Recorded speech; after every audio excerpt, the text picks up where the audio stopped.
The New York City subway system is one of the oldest and largest underground train systems in the world.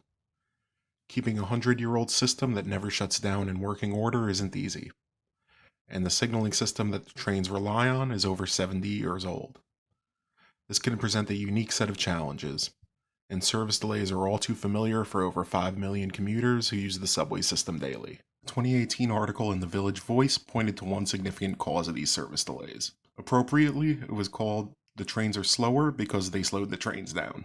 And it turns out that these slowdowns were done on purpose to make the system safer. Following a train collision on the Williamsburg Bridge in 1995, speed restrictions were put on trains to address safety concerns. The accident was due to a combination of human error and a failure of the emergency brakes.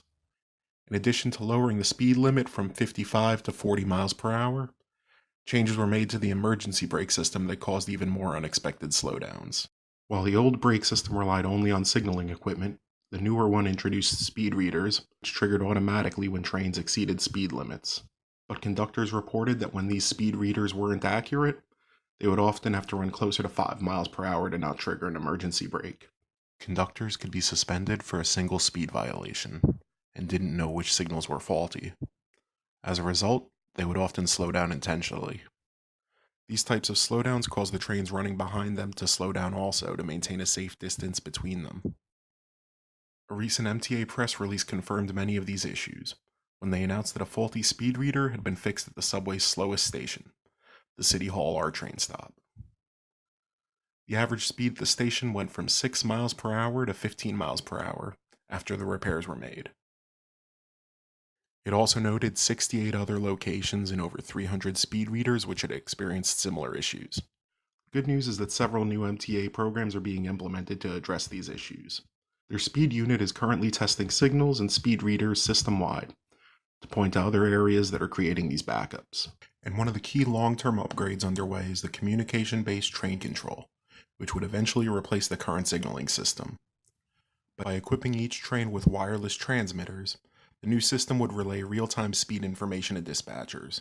The MTA claims this will allow trains to run faster and reduce the necessary space between trains safely, leading to faster service and the ability to accommodate more riders. For years, the MTA had blamed overcrowding as the primary cause for delays, but a recent study titled "The Crisis Below" found several flaws in their data gathering process. One key concern was that delays caused by technical problems were routinely mislabeled as overcrowding.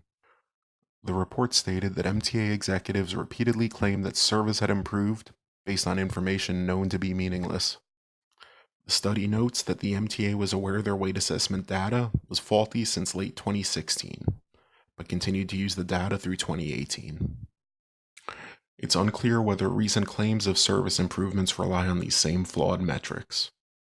While the MTA is making significant improvements to the system, there are still some serious issues that deserve more investigation. Although train delays will always be a concern for New Yorkers, at least there are some signs of hope for more reliable service in the future.